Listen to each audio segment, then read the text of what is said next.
ನಮ್ಮ ಚಿಂತಾಮಣಿ ನ್ಯೂಸ್ ಕನ್ನಡಕ್ಕೆ ಸ್ವಾಗತ. ಚಿಂತಾಮಣಿ ತಾಲೂಕಿನ ಮುಂಗಾನಹಳ್ಳಿ ಗ್ರಾಮದಲ್ಲಿ ಚೋಳರ ಕಾಲದಲ್ಲಿ ನೆಲೆಸಿರುವ ಇತಿಹಾಸ ಪುರಾಣ ಪ್ರಸಿದ್ಧ ಶ್ರೀ ಕಾಶಿ ವಿಶ್ವೇಶ್ವರ ಸ್ವಾಮಿ ಬ್ರಹ್ಮರಥೋತ್ಸವ ಅತ್ಯಂತ ವೈಭವವಾಗಿ ಅದ್ಧೂರಿಯಾಗಿ ನಡೆಯಿತು. ಬ್ರಹ್ಮರಥೋತ್ಸವ ಮುನ್ನ ಸ್ವಾಮಿಗೆ ಕಲ್ಯಾಣೋತ್ಸವ, ವೃಷಭೋತ್ಸವ ನಡೆಯಿತು. ಗುರುವಾರ ಮಧ್ಯಾಹ್ನ 1 ಗಂಟೆಗೆ ಬ್ರಹ್ಮರಥೋತ್ಸವಕ್ಕೆ ಪುರೋಹಿತರು ವೇದ ಮಂತ್ರಗಳು ಜಪಿಸಿ ಹೋಮಗಳು ಪೂಜೆಗಳು ಮುಕ್ತಾಯವಾದ ನಂತರ ಗ್ರಾಮದ ಅಕ್ಕಸಾಲಿಗ ಸುಬ್ಬಾಚಾರಿ ಮನೆಯಿಂದ ಕಳಶವನ್ನು ತಂದು ರಥದ ತುದಿ ಮೇಲೆ ಇಟ್ಟು ತರುವಾಯ ಸ್ವಾಮಿಯನ್ನು ರಥದಲ್ಲಿ ಪ್ರತಿಷ್ಠಾಪನೆ ಮಾಡಿದ ಮೇಲೆ ರಥೋತ್ಸವಕ್ಕೆ ಚಾಲನೆ ನೀಡಿದರು. ರಥೋತ್ಸವ ಅಸಂಖ್ಯಾತ ಭಕ್ತಾದಿಗಳು ಓಂ ನಮಃ ಶಿವಾಯ ಗೋವಿಂದ ನಾಮಸ್ಮರಣೆ ಮೂಲಕ ರಥವನ್ನು ಎಳೆದರು. ಹರಿಕೆಯನ್ನು ಹೊತ್ತ ಭಕ್ತರು ರಥಕ್ಕೆ ದವನ ಮತ್ತು ಬಾಳೆಹಣ್ಣು ಸಮರ್ಪಿಸಿದರು. ಗ್ರಾಮದ ಕಿರಿದಾದ ಬೀದಿಗಳಲ್ಲಿ ರಥ ಸಂಚರಿಸಿದಾಗ ಭಕ್ತಾದಿಗಳು ಕಾಯಿ ಕರ್ಪೂರ ಊದುಕಡ್ಡಿ ಪೂಜೆಗೆ ನೀಡಿ ಪುನೀತರಾದರು. ರಥದ ಮುಂದೆ ಕೆಲ ಯುವಕರು ಯುವತಿಯರು ಬಣ್ಣಗಳನ್ನು ಒಬ್ಬರಿಗೊಬ್ಬರು ಎರಚಿಕೊಂಡು ತಮಟೆ ಸದ್ದಿಗೆ ಹೆಜ್ಜೆ ಹಾಕಿ ನೃತ್ಯ ಮಾಡಿ ರಥೋತ್ಸವ ಸಮಯದಲ್ಲಿ ಪಾನಕ, ಹೆಸರು ಬೇಳೆ, ಅನ್ನ ಸಂತರ್ಪಣೆ ಏರ್ಪಡಿಸಲಾಗಿತ್ತು. ಈ ಸಂದರ್ಭದಲ್ಲಿ ಪಂಚಾಂಗ ಕುಟುಂಬ ವರ್ಗದವರಾದ late Shankaranarayana, MV. Krishnamurthy, MV. Srikanta ಕುಟುಂಬ ವರ್ಗದವರು, ನಿವೃತ್ತ ಕೃಷಿ ಅಧಿಕಾರಿ ಶ್ರೀನಿವಾಸ ರೆಡ್ಡಿ, ಕೃಷ್ಣಾರೆಡ್ಡಿ, ಡಾಕ್ಟರ್ ಅಶೋಕ್ ಕುಮಾರ್, ಚೌಡ್ರೆಡ್ಡಿ ಸೇರಿದಂತೆ ಗ್ರಾಮದ ಎಲ್ಲ ಸಮುದಾಯದ ಗ್ರಾಮಸ್ಥರು ಹಾಜರಿದ್ದರು.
ಚಿಂತಾಮಣಿ ತಾಲೂಕು, ಚಿಕ್ಕಬಳ್ಳಾಪುರ ಜಿಲ್ಲೆ, ಮುಂಗಾನಹಳ್ಳಿ ಹೋಬಳಿ, ಮುಂಗಾನಹಳ್ಳಿ ಗ್ರಾಮದಲ್ಲಿ ನೆಲೆಸಿರುವಂತಹ ಶ್ರೀ ಕಾಶಿ ವಿಶ್ವೇಶ್ವರ ಸ್ವಾಮಿ ದೇವಸ್ಥಾನ ಸುಮಾರು ಒಂದು 600 ವರ್ಷಗಳ ಹಿಂದಿನ ಒಂದು ದೇವಸ್ಥಾನ. ಇದು ಚೋಳರ ಕಾಲದಲ್ಲಿ ಇದು ನಿರ್ಮಿತವಾಯಿತು ಅಂತಕ್ಕಂಥ ಒಂದು ಪ್ರತೀತಿ ಇದೆ.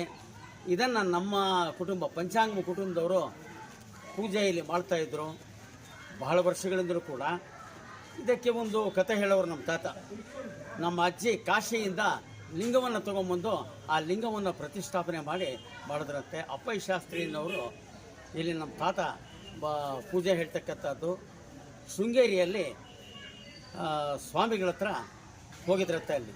ಅಲ್ಲಿ ಹೋದಾಗ ಕೇಳಿದ್ರಂತೆ, ಮುಂಗಾನಹಳ್ಳಿ ಶಾಸ್ತ್ರಿಗಳೇ, ಶಾರದಾದೇವಿ ನಿಮ್ಮನ್ನು ಕರೀತಾ ಇದೆ, ಏನು ಬೇಕು ಅಂತ ಹೇಳಿದ್ರೆ ಆತ ಏನನ್ನು ಕೇಳಲಿಲ್ಲ. ನಿಮ್ಮ ಪಾದುಕೆ ಬೇಕು ಅಂತ ಹೇಳಿದ್ರಂತೆ. ಶಾರದೆ ಆಶೀರ್ವಾದ ಬೇಕು ಅಂತ ಹೇಳಿದ್ರಂತೆ. ಇವತ್ತಿನ ದಿನ ಏನಾದ್ರು ಕೇಳಿದ್ರೆ ಅದು ಕೊಡು ಇದು ಕೊಡು ಅಂತ ಹೇಳ್ತಾರೆ. ಅದರಿಂದ ಭಗವಂತನ ಆಶೀರ್ವಾದ ಅಂತ ಏನು ಹೇಳ್ತೀವೋ ಅದು ಶಾಶ್ವತವಾಗಿರ್ತಕ್ಕಂಥದ್ದು. ಈ ಹಿಂದೆ ಇದಕ್ಕೆ ನಮ್ಮ ಕೀರ್ತಿಶೇಷರಾಗಿರ್ತಕ್ಕಂಥ ಶಂಕರನಾರಾಯಣ್ ಒಂದು 3 ವರ್ಷಗಳಿಂದ ಹಿಂದೆ ಎಲ್ಲ ಮಾಡಿ ಈ ದೇವಸ್ಥಾನ ಬೆಳಿಬೇಕಾದ್ರೆ ಮೂಲ ಕಾರಣವಾಗಿರ್ತಕ್ಕಂಥವನು ಇವತ್ತು ದಿವಂಗತನಾಗಿದ್ದಾನೆ. ಆದರೂ ಕೂಡ ನಮ್ಮ ಎಲ್ಲರಿಗೂ ಕೂಡ ಅವನು ಇದ್ದಾನೆ ಅನ್ನೋದು ನಮ್ಮ ನಂಬಿಕೆ. ಹೀಗಾಗಿ ಈ ದೇವಸ್ಥಾನಕ್ಕೆ ಭಕ್ತಾದಿಗಳು ಇನ್ನೂ ಹೆಚ್ಚಿನ ಸಂಖ್ಯೆಯಲ್ಲಿ ಬಂದು ದೇವರ ಒಂದು ಕೃಪೆಗೆ ಪಾತ್ರರಾಗಿ ಈ ದೇವಾಲಯವನ್ನು ಕರ್ನಾಟಕ ರಾಜ್ಯದಲ್ಲಿ ಅತಿ ಉತ್ತಮವಾಗಿರ್ತಕ್ಕಂಥ ದೇವಾಲಯ ಅಂತ ಹೇಳಿ ದೇವರ ಆಶೀರ್ವಾದವನ್ನು ಪಡಿಬೇಕು ಪ್ರತಿಯೊಬ್ಬರು. ಹಾಗೆ ಅಂತ ಹೇಳೋದಕ್ಕೆ ಇಚ್ಛೆ ಪಡ್ತೀನಿ.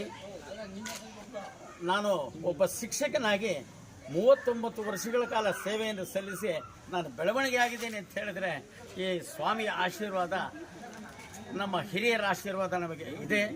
ಹಾಗೆ ಅಂತ ಹೇಳ್ತಾ ಈ ದೇವಸ್ಥಾನದ ಇತಿಹಾಸ ಚೋಳರ ಕಾಲದ್ದು, ಹಿರಿಯರ ಒಂದು ಆಶೀರ್ವಾದ ಇದೆ, ಶಾಶ್ವತವಾಗಿ ನಡ್ಕೊಂಡು ಹೋಗಲಿ, ಭಕ್ತರ ಒಂದು ಸಹಾಯ ಇರಲಿ ಇದಕ್ಕೆ ಅಂತ ಹೇಳ್ತಾ ನನ್ನ ಪುಟ್ಟ ಮಾತನ್ನು ನಿಲ್ಲಿಸ್ತಾ ಇದ್ದೀನಿ. ಜೈ ಹಿಂದ್, ಜೈ ಕರ್ನಾಟಕ. ಈ ದಿನ ರಥೋತ್ಸವ ತುಂಬ ವಿಜೃಂಭಣೆಯಾಗಿ ತುಂಬ ವಿಶೇಷವಾಗಿ ನಡೀತು. ಇದು ಮೇ ತಿಂಗಳಲ್ಲಿ ಸುಮಾರು 100 ವರ್ಷಗಳ ಹಿಂದೆಯಿಂದ ನಮ್ಮ ಹಿರಿಯರು ನಡೆಸ್ಕೊಂಡ್ಬಂದಂಥ ಬ್ರಹ್ಮರಥೋತ್ಸವ, ವಿಶೇಷ ಪೂಜೆಗಳು, ಇದು ದೇವರ ದಯೆ. ನಾವು ಈಗಲೂ ಮುಂದುವರಿಸ್ತಾ ಹೋಗ್ತಿದ್ದೇವೆ. ಈ ದಿನ ತುಂಬ ಚೆನ್ನಾಗಿದೆ. ಎಲ್ಲರದ್ದು ಗ್ರಾಮಸ್ಥರದ್ದು ಸಹಕಾರ, ಸುತ್ತಮುತ್ತಲಿನ ಗ್ರಾಮಸ್ಥರದ್ದು ಸಹಕಾರದಿಂದ ತುಂಬ ಚೆನ್ನಾಗಿ ನಡೆಯುತ್ತೆ. Okay sir.